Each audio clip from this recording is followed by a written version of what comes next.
묵상기도 하심으로 수요 저녁 예배를 살아계신 하나님께 올려드리겠습니다.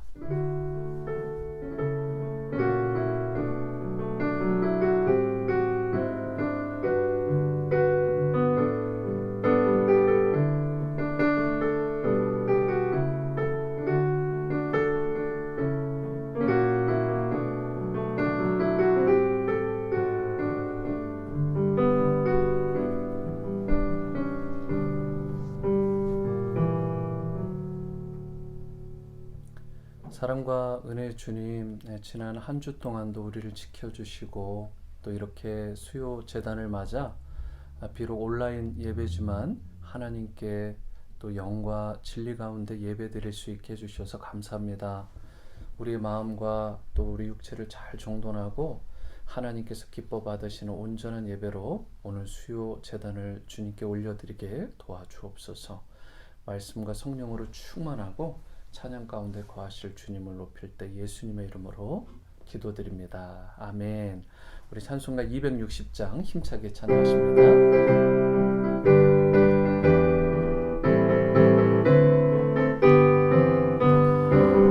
우리를 죄에서 구하시려 주 예수 십자가 굴셨으니 기쁘게 부르세 할렐루야. 나 구원 얻었네. 찬송하세 찬송하세 주님 나를 구하셨네. 찬송하세 찬송하세 주가 구원하셨네. 우리를 주께서 구했으니 이전에 행하던 악한 일과 주하고 더러운 모든 죄를 온전히 버렸네. 찬송하세 찬송하세 주님 나를 구하셨네. 찬송하세 찬송하세 주가 구원하셨네.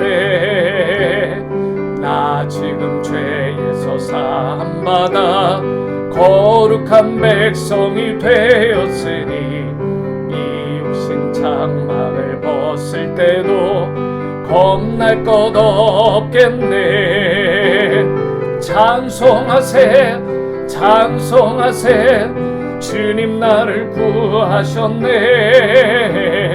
찬송하세 찬송하세 주가 구원하셨네. 우리가 이 세상 떠날 때에 예수의 손목을 굳게 잡고 영원히 즐거운 천국에서 주 함께 살겠네. 찬송하세 찬송하세 주님 나를 구하셨네. 찬송하세 찬송하세 주가 구원하셨네. 찬송하세 찬송하세 주님 나를 구하셨네. 찬송하세 찬송하세 주가 구원하셨네.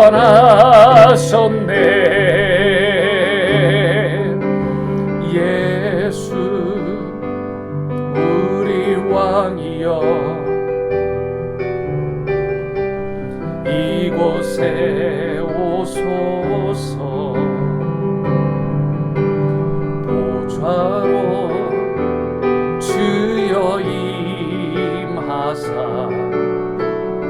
찬양을 받아 주소서. 주님을 찬양하오니 주님을 경배하오니 왕이신 예수여 오셔서 좌정하사 다스리소서. 주님을 찬양하오니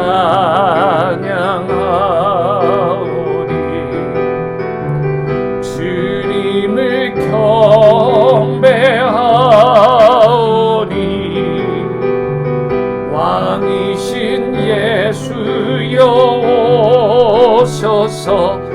좌정하사 다스리소서. 좌정하사 다스리소서. 좌정하사 다스리소서.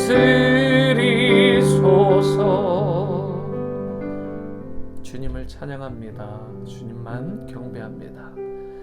이 시간 주님께서 좌정하시고 임하심으로 우리는 온전히 주님의 십자가 뒤에 감춰주시고 하나님의 영광만 드러나길 원합니다. 그러한 예배, 참된 예배가 될 수 있도록 함께 마음을 잘 정돈하시고 다시 한번 전심으로 기도하며 나가십니다. 사랑과 은혜의 주님, 오늘 이 시간 임하여 주시고 이곳에 좌정하시고 우리를 통치하여 주시기를 원합니다. 왕이신 하나님 역사하시고 임하여 주시옵소서. 주님을 찬양하고 주님을 경배합니다. 아버지 도와주시옵소서. 오 주님 함께 해주시고 임하여 주시옵소서. 예수님의 이름으로 기도드립니다. 아멘. 오늘 수예배에 나오신 분들 주님의 이름으로 환영하고 축복합니다. 지금 계속해서 광고 드리는 것처럼 차세대 교육부 우리 목회자 청빙 과정 가운데 있습니다. 그 청빙 과정 가운데 계속해서 하나님께서 섭리하시고 하나님의 마음에 합한 또 우리 아이들 정말 많이 사랑하고 부모님과 또 교회적으로 잘 소통하고 섬길 수 있는 신실한 교육자가 청빙될 수 있도록 기도해 주시고요. 1층에 또 아래 소예배실이나 홀웨이 그리고 4개의 교실 그리고 유스 2층에 그 예배실까지 리모델링 가운데 있고 또 미디어 장비를 우리가 설치하거나 업그레이드 하는 가운데 있습니다. 여러분 이 일들을 통해서 정말 하나님께서 기뻐하시고 또 우리 모두에게 큰 은혜가 되는 그런 좋은 공간이 이번에 세워질 수 있도록 계속해서 기도해 주시기를 부탁을 드립니다. 하나님께서 우리에게 주시는 귀한 말씀 다니엘서 11장 31절에서 35절까지 말씀입니다. 다니엘서 11장 31절에서 35절 우리 합독합니다. 한 목소리로 31절부터 35절까지 합독 시작. 군대는 그의 편에 서서 성소 곧 견고한 곳을 더럽히며 매일 드리는 제사를 폐하며 멸망하게 하는 가증한 것을 세울 것이며 그가 또 언약을 배반하고 악행하는 자를 속임수로 타락시킬 것이나 오직 자기의 하나님을 아는 백성은 강하여 용맹을 떨치리라. 백성 중에 지혜로운 자들이 많은 사람을 가르칠 것이나 그들이 칼날과 불꽃과 사로잡힘과 약탈을 당하여 여러 날 동안 몰락하리라. 그들이 몰락할 때에 도움을 조금 얻을 것이나 많은 사람들이 속임수로 그들과 결합할 것이며 또 그들 중 지혜로운 자 몇 사람이 몰락하여 무리 중에서 연단을 받아 정결하게 되며 희게 되어 마지막 때까지 이르게 하리니 이는 아직 정한 기한이 남았습니다. 아멘. 이것은 하나님의 말씀입니다. 오늘 말씀의 제목 세상을 변화시키는 사람들이라는 말씀의 제목으로 하나님 말씀을 함께 나누겠습니다. 미국 민주주의의 대표적인 인물 중에 한 분이 아브라함 링컨입니다. 그분이 쓴 글에 이런 재미있는 이야기가 있습니다. 그가 변호사 재임 시절에 특별히 의뢰인에게 들려준 그런 스토리라고 하는데요. 쪽제비 한 마리가 닭을 훔쳐먹은 그런 죄목으로 법정에 섰습니다. 판사가 원숭이였고요. 그리고 변호인으로서 이 사람을 변호하는 변호사가 머리 좋은 여우였습니다. 변호사인 여우가 자기가 아무리 변호사긴 하지만 정황을 잘 살펴보니까 쪽제비가 닭을 훔쳐먹은 것이 틀림없었습니다. 그래도 변호사니까 변론을 해야 되니까. 그런데 이 쪽제비가 훔쳐먹은 장면을 목격한 증인까지 3명이 있는 상황이어서 변호하는 것이 쉽지 않았습니다. 그때 여우가 꾀를 냈습니다. 그리고선 다음과 같이 이 쪽제비를 변호를 하는 것입니다. 재판장님, 쪽제비가 닭을 훔쳐 먹은 것을 본 증인은 3명입니다. 그런데 숫자로 보면 사실 소수에 불과합니다. 3명밖에 되지 않습니다. 그러나 그것을 보지 못한 증인은 수천이 넘습니다. 그렇기 때문에 훨씬 많은 증인들이 지지하는 쪽제비가 무죄일 수밖에 없습니다. 이 말을 들은 어리버리한 원숭이 판사가 그만 무죄를 땅땅땅 선고했다는 그런 이야기입니다. 어떻게 보면 우픈 그런 스토리죠.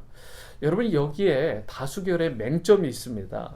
무슨 말이냐면 다수가 중요하긴 해요. 하지만 다수가 꼭 진리를 의미하는 것은 아닙니다. 여러분, 오히려 잘못된 사상에 물들어 있는 다수가 역사를 엉뚱한 방향으로 몰고 갈 위험이 크기 때문에, 그런 여지가 있기 때문에 우리는 늘 다수가 옳은 것처럼 그렇게 말하는 그런 위험에 빠져서는 안 될 것입니다. 그 좋은 예가 여러분 잘 아시듯 구약에 나오는 출애굽한 이스라엘 백성들의 모습입니다. 이들이 가데스 바네아라는 지역에 이르르죠. 그리고는 이 가나안을 정탐하는 12명을 모세가 보내게 됩니다. 파송된 12명 중에 이제 돌아와서 10명이 보고를 할 때 이러한 보고를 합니다. 그 땅 주민은 심히 강하고 성읍들은 너무나 견고하고 우리는 그 앞에서 메뚜기 같은 존재들입니다. 그러므로 우리는 절대 그들을 이길 수 없습니다. 그렇기 때문에 우리는 다시 애굽으로 돌아가야 된다. 이런 말입니다. 여러분, 그들의 보고가 객관적으로 이성적으로 보면 틀린 게 있나요? 굉장히 현실적이었고요. 논리적입니다. 합리적이어 보였고요. 그래서 설득력도 있었죠.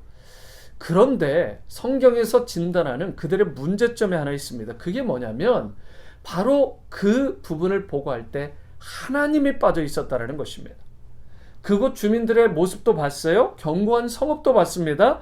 거기에다가 빗대어 봤을 때, 비교해 봤을 때 자신들의 연약한 모습들도 어쩌면 잘 진단했을지도 모릅니다. 하지만 결정적인 실수, 하나님을 빠뜨린 것입니다.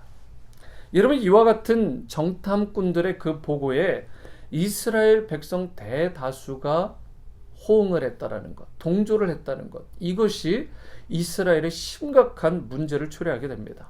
그래서 그들이 아우성치면서 울며불며 다 애굽으로 돌아가자, 애굽으로 돌아가자, 그게 종살이하는 것이 죽는 것보다 낫겠다, 그런 엉뚱한 주장을 하게 된 것입니다. 그런데 여러분, 그때 잘 아시듯 여호수아와 갈렙 두 사람만 반대를 합니다. 그들이 강한 것도 사실이고 성이 견고한 것도 사실일지 모르지만 여호와께서 우리와 함께만 하신다면 그들은 우리의 밥이다, 먹잇감이다. 그러므로 우리는 전진해 나아가서 그 가나안 들을 쟁취해야 될 것이다. 여러분, 그때 만약에 모세가 그 판단을 듣고 그들의 보고를 듣고서 다수를 따라서 결정을 했다면 어떤 일이 벌어졌을까요? 우리가 알고 있는 이스라엘은 없었을 것입니다.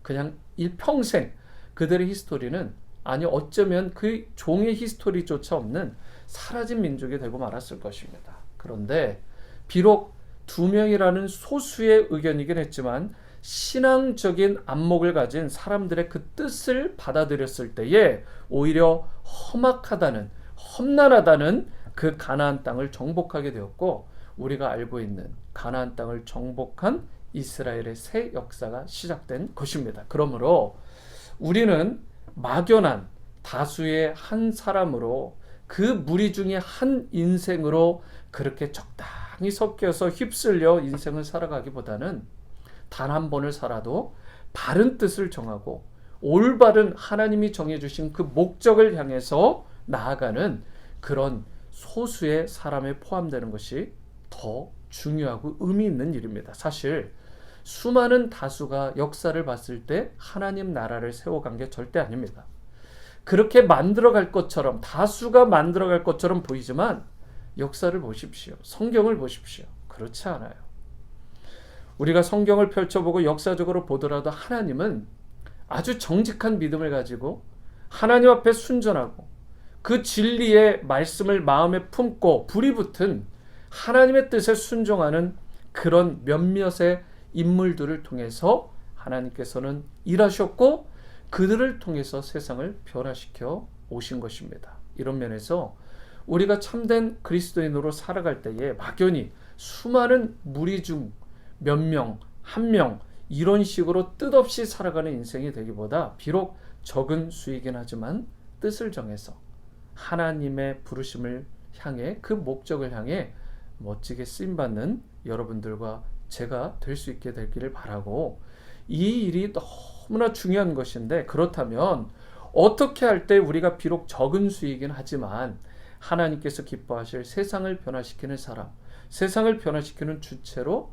살아갈 수 있을지 오늘 본문을 통해 이 부분을 함께 나누길 원하는데요. 첫 번째, 세상을 변화시키는 하나님이 쓰시는 그런 주체로 쓰임 받으려면 그런 자가 되기에 필요한 것은 하나님과의 친밀한 관계라고 오늘 말씀은 진단합니다. 32절입니다. 그가 또 언약을 배반하고 악행하는 자를 속임으로 타락시킬 것이나, 이 부분이 중요해요. 오직 자기의 하나님을 아는 백성은 강하여 용맹을 떨칠 것이다. 다시요. 자기의 하나님을 아는 백성, 이 사람이 바로 하나님이 쓰시는 세상을 변화시키는 인물이 되는 것입니다. 이 사람들은 강하고 용맹을 떨치는 인물들이 될 것이다. 하나님을 아는 백성. 여러분, 그런데 여기에서 하나님을 아는 백성이 결국 무엇입니까? 하나님을 안다라는 것은 내가 지식적으로 아는 것이 아니라 하나님을 관계적으로 안다라는 뜻이에요. 그러므로 하나님을 안다라는 것은 하나님과 친밀한 관계를 이루고 형성하고 그 하나님과의 깊은 관계를 누리는 사람이라는 뜻입니다. 하나님을 알되 깊이 아는 것이죠. 하나님을 만나되 깊이 만난 사람입니다. 실제로 오늘 본문의 이 기록자인 이 다니엘의 경우를 보면 다니엘은 정말 그야말로 암담한 시대에 살았잖아요. 그리고 이방 땅에 포로로 끌려갔고요. 다니엘이 이방으로 끌려간 이후로 지금 이 기록이 되는 순간까지 모든 분위기나 환경은 이방 문화 그 자체였습니다.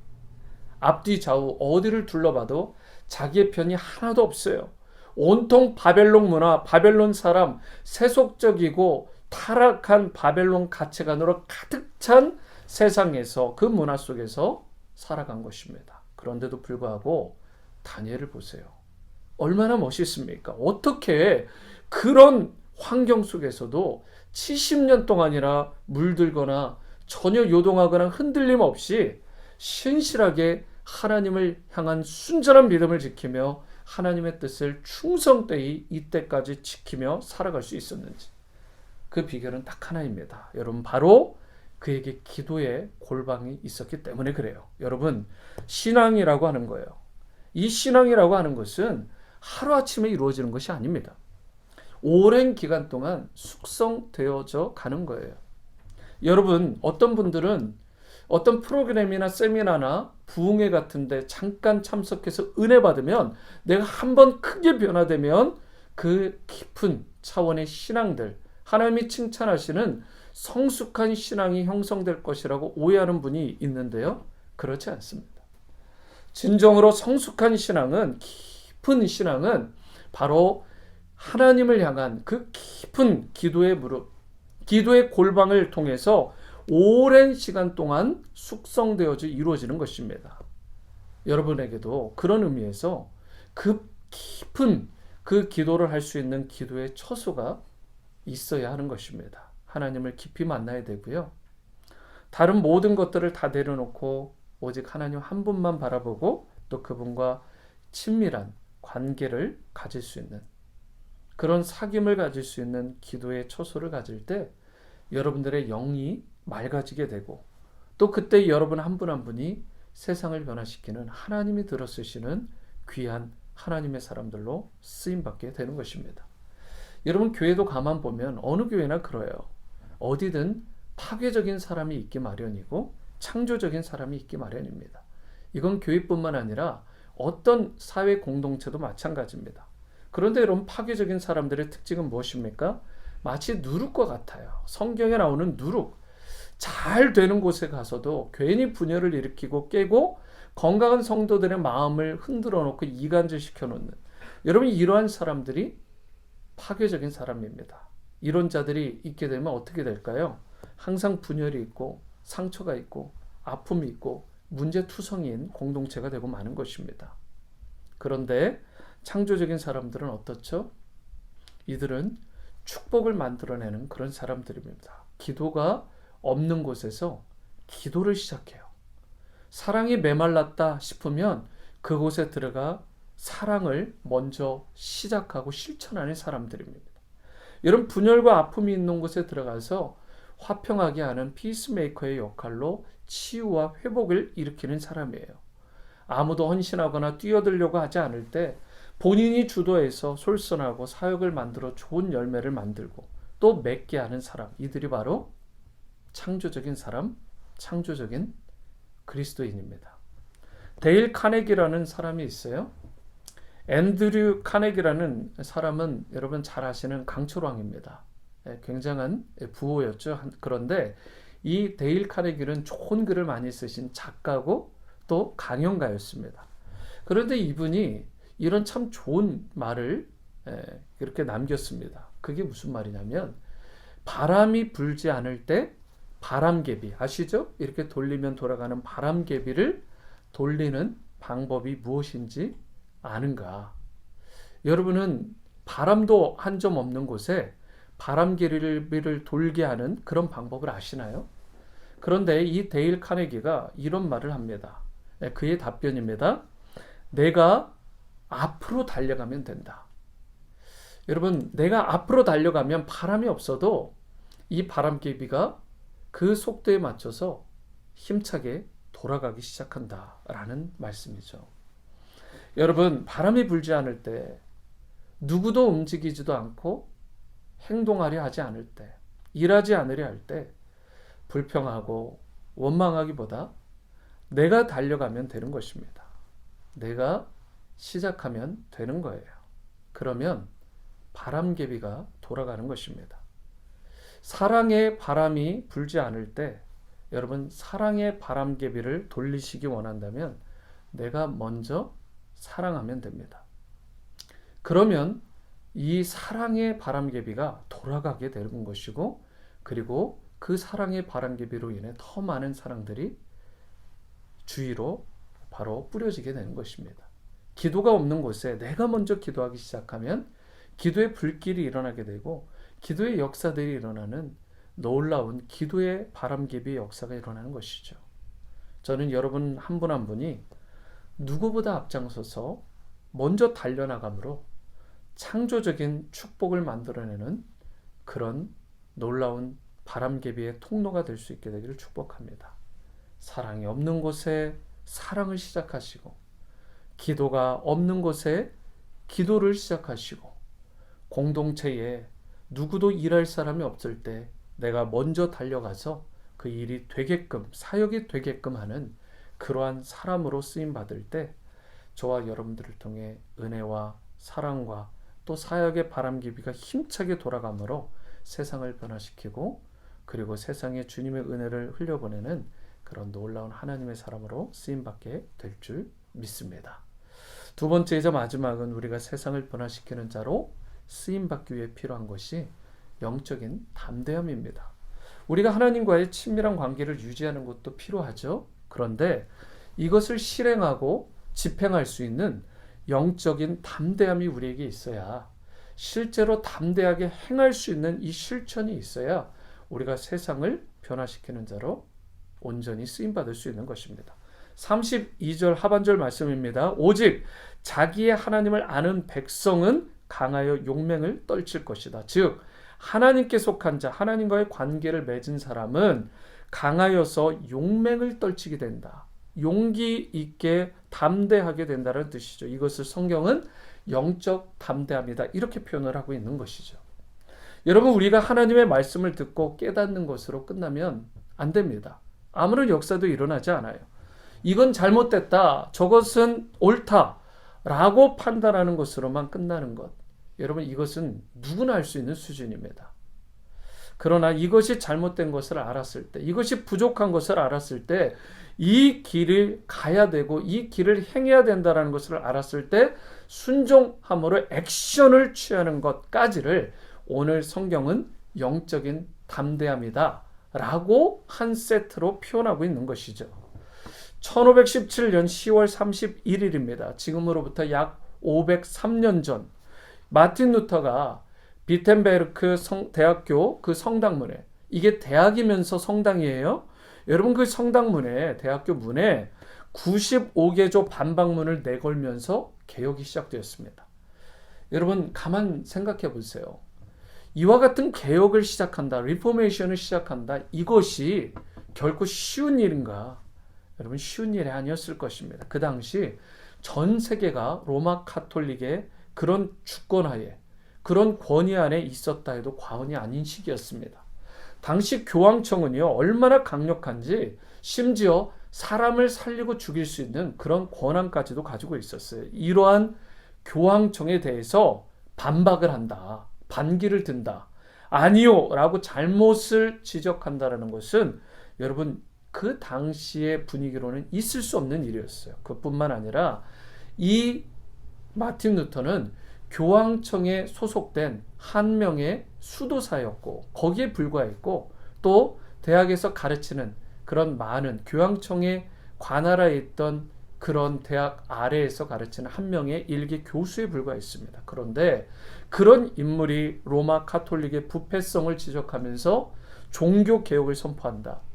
여러분, 이것은 정말 상상을 초월하는 그런 도저히 할 수 없는 그런 상황. 그런데 1521년에 루터를 재판하기 위해서 있었던 일화가 있는데, 여러분, 보름스라고 하는 곳에서 조엔 에크라고 하는 사람이 루터가 지금까지 썼던 모든 책들 그리고 문서들을 테이블에다 다 올려놓은 뒤에 수많은 사람들이 보는 앞에서 그가 이러한 질문을 합니다. 이것이 당신이 쓴 책들과 문서가 맞느냐? 그때 루터가 yes 이렇게 대답을 합니다. 그리고 나서 이 사람에게 치명적인 질문을 합니다. 그게 뭐냐면, 루터를 향해서 아직도 여기에 루터 네가 기록한 내용들 맞다라고 주장하느냐? 여러분, 그런데 여기에서 만약 루터가 맞다, yes, 그렇다라고 대답하면 어떻게 될까요? 그 순간 루터의 모든 생애는 다 끝이 나는 것입니다. 여러분, 그런데 루터가 이렇게 그 당시에 정말 담대하게 대답한 것으로 기록이 되어 있어요. 놀라운 용기죠. 나는 하나님 말씀 앞에서 양심을 팔 수 없다. 나의 양심은 하나님의 말씀에 붙들려 있다. 그러므로 이것 중에서 어느 것 하나도 나는 취소하거나 돌이킬 수가 없다. 그리고 그가 하늘을 향해서 했던 유명한 기도문이 있습니다. 거기에 첫 마디가 이것입니다. Here I stand. 주님, 내가 여기에 서 있습니다. 그리고 나서 고백하기로, 달리 제가 할 수 있는 것 아무것도 없습니다. 하나님, 저를 도와주옵소서. 그의 짧지만 강력한 기도문이었습니다. 여러분, 그런데 이 기도문을 끝내고 그가 어떻게 됐을까요? 그는 파문당했습니다.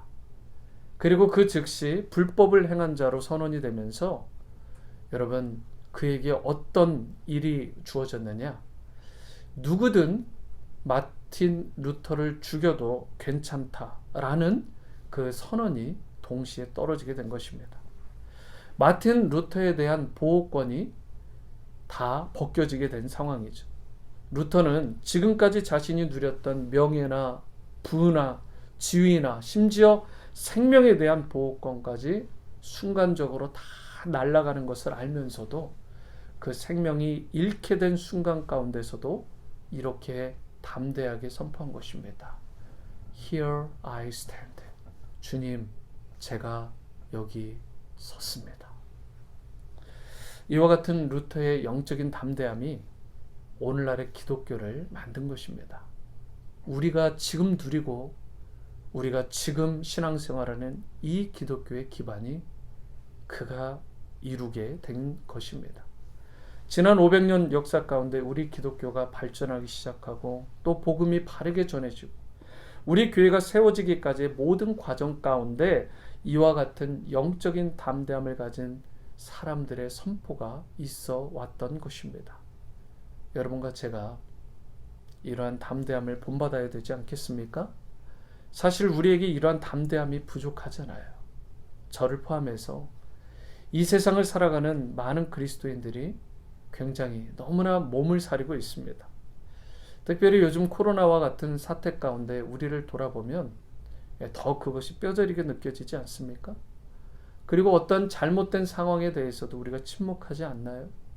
나에게 손해가 올까봐, 나에게 불이익이 찾아올까봐 우리는 알면서도 그저 말하지 못합니다. 우리가 정말 그런데 이 세상을 바꾸길 원한다면 영적인 담대함을 가지고 행동하는 크리스천이 되어야 되는 것입니다. 그때 하나님께서 여러분과 저를 통해 마틴 루터와 같이 이 시대를 건강하고 바르게 바꾸는 일에 그리고 새로운 역사의 장을 이루는 일에 우리를 쓰임받게 하여 주실 것입니다. 물론 우리가 이 루터와 같이 영적인 담대함을 가지고 살아갈 때 이러한 핍박과 환난도 찾아올 것이라고 말씀하는데 33절입니다. 백성 중에 지혜로운 자들이 많은 사람을 가르칠 것이나 그들이 칼날과 불꽃과 사로잡힘과 약탈을 당하여 여러 날 동안 몰락하리라. 바벨론 시대에 이런 핍박과 환난 가운데에서 감히 하나님의 그 진리의 말씀을 가르치거나 선포하는 일, 그것을 할 수 없는 형편임에도 불구하고 세상을 변화시키는 하나님의 사람들이 본문 말씀과 같이 그 바벨론 시내에도 많은 사람들을 가르치는 일들이 있었다라는 것이죠. 여러분, 그런데 닥친 것이 뭐예요? 칼날, 불꽃, 사로잡힘, 약탈, 이런 것을 당하여 여러 날 동안 몰락할 수 있다라고 성경은 증언하고 있습니다. 여러분, 우리가 이처럼 하나님의 사람들로서 영적인 담대함을 가지고 하나님의 진리를 선포하게 되면 모든 게 다 승승장구하고 다 잘 열리고 그렇게 부유한 삶을 누리게 될까요? 아니요. 성경은 어쩌면 우리가 바르게 하나님의 진리를 선포하게 되면 1차적으로 찾아오는 것이 핍박일 수 있다라고 말씀합니다. 그런데 여러분, 너무 두려워하거나 너무 여러분 무서워하지 마시길 바랍니다. 35절을 보세요. 또 그들 중 지혜로운 자 몇 사람이 몰락하여 무리 중에서 연단을 받아 어떻게 해요? 정결하게 되며 희게 되어 마지막 때까지 이르게 하리니 이는 아직 정한 기한이 남았습니다. 분명 처음에는 핍박을 받아요. 그리고 환난도 임할 수 있다라고 말했어요. 그러나 이것을 통해서 도리어 하나님의 사람이 더 정결하게 되고 성도가 더 희게 되고, 그런데 이러한 일들이 마지막 때까지 이르게 될 거라고 말을 합니다. 이 말의 뜻은 결국 마지막까지 사라지지 않고 하나님께서 영광스러운 존재로 올려주시는, 주님께서 영광스럽게 세워주는 그런 놀라운 하나님의 사람들로 세워진다라는 뜻입니다. 여러분과 저에게 이러한 영적인 안목을 갖는 것이 필요해요. 지금 당장 내 눈앞에 어떤 일들이 일어나서 어떻게 나에게 이익이 되느냐, 손해가 되느냐, 이런 것들만 바라보고 그렇게 짧게 속 좁게 살아갈 것이 아니라 우리는 영원한 것을 바라볼 수 있어야 되고 길고 멀리 바라볼 수 있는 안목이 필요한 것입니다. 정말 주님께서 다시 오시는 그날 마지막 순간에 우리가 주님 앞에 어떻게 설 것인가, 이 부분들을 고민하고 생각하며 오늘 우리의 삶을 결정하고 행동할 수 있어야 되는 것입니다. 사랑하는 모든 오늘의 성도님들, 이 세상을 살아가면서 수많은 무리 중 한 사람 정도로 적당히 살아가는 인생이 되지 마시기 바랍니다. 하나님께 부름받고 하나님의 친밀한 관계를 누리며 영적인 담대함을 통해서 다시 오실 예수 그리스도를 바라보고 그분의 길을 예비하며 하나님의 영광을 올려드리고 또 이 땅에 사는 동안 풍성히 열매 맺는 그런 복된 크리스찬의 삶을 살아갈 수 있게 되기를 바랍니다. 잠시 후 마지막으로 부를 우리 찬양이 주가 일하시네, 주가 일하시네 라는 새로운 찬양인데요. 이 가사의 가사와 같이 세상을 변화시키는 사람들은 누가 뭐래도 어떠한 형편과 상황에서도 주님께 아끼지 않고 드리는 자, 주님을 신뢰하며 걷는 자인 줄 믿습니다. 주님이 일하심을 믿으시기 바라고요. 이제 그 주님의 나라와 영광을 위해 멋지게 쓰임받아서 세상을 변화시키는 그런 주체로 쓰임받는 신실한 여러분들 모두가 되시기를 주님의 이름으로 축원합니다. 이 시간 참 은혜롭고 좋은 찬양입니다. 가사의 의미를 생각하시면서 새 찬양 주님 앞에 새 마음으로 올려드리겠습니다.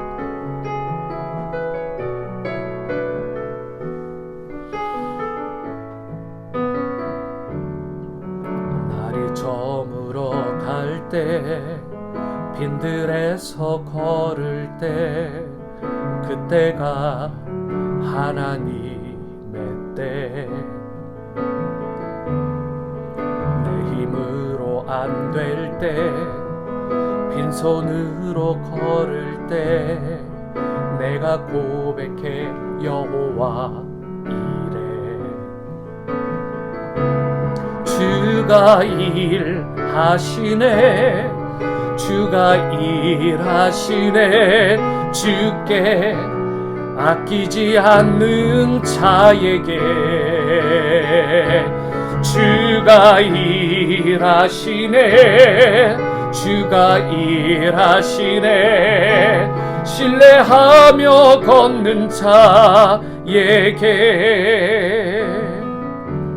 우리 모인 이곳에 주님 함께 계시네 누리네 아버지 은혜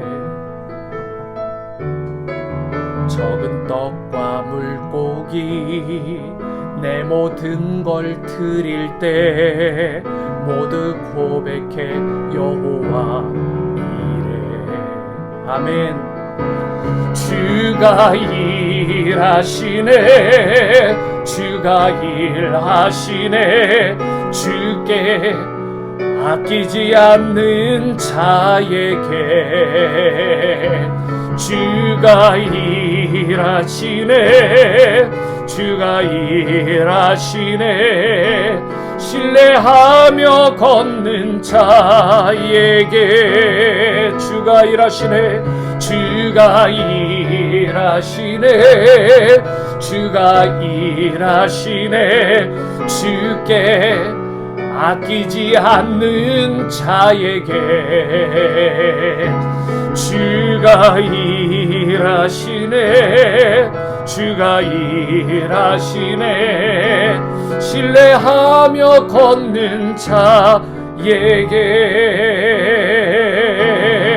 신뢰하며 걷는 자에게 신뢰하며 걷는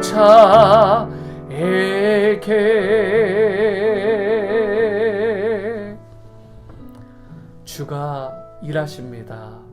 주가 일하십니다.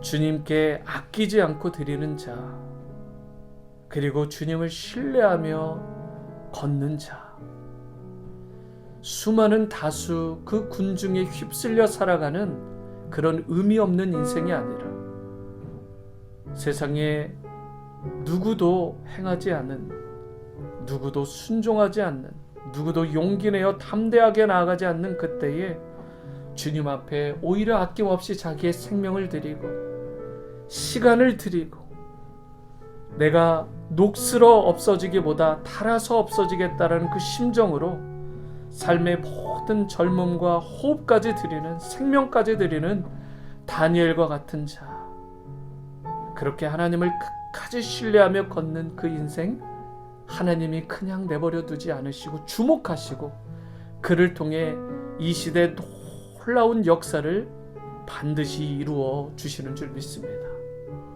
끝까지 충성하십시오. 그러면 비록 잠시 잠깐의 환난과 고난이 있을지 모르지만 하나님께서 끝까지 여러분들을 이기게 하시고 영광스럽게 세워주실 것입니다.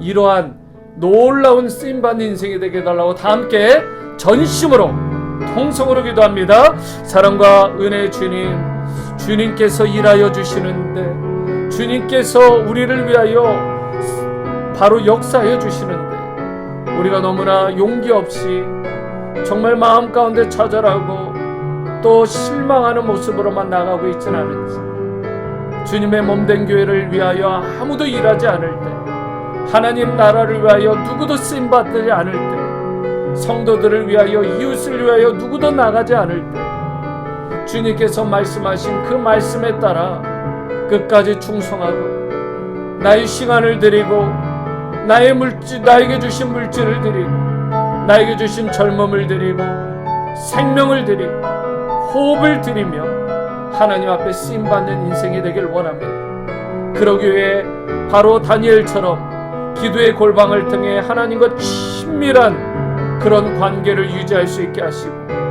거기에서 친밀함으로 끝나는 인생이 아니라 세상에 누구도 담대하게 나가지 않을 때 그런 담대한 영성, 담대한 용기를 가지고 하나님 앞에 나가는 영적 담대함의 거장들로 우리가 쓰임받을 수 있도록 하나님 역사하시고 우리를 들어 사용하여 주시옵소서. 아낌없이 하나님께 드리고 아낌없이 하나님 앞에 신실함으로 메어 달리는 그런 귀한 쓰임받는 인생 되게 도와주시옵소서. 사랑과 은혜의 주님, 세상에 누구도 정말 달려가지 않고 누구도 쓰임받으려 하지 않을 때 사랑이 없는 그곳에 사랑을 실천하고 기도가 없는 그곳에 기도를 실천하며 누구도 섬기거나 봉사하지 않을 때 아낌없이 나를 내어드리며 그렇게 쓰임받는 인생 됨으로 하나님께서 주목하시고 하나님께서 친밀한 관계를 유지하게 하시고 또 담대한 그러한 영역을 주셔서 하나님이 이 시대에 귀하게 쓰시는 우리 모든 성도님들 다 되어질 수 있도록 부디 축복하여 주시옵소서.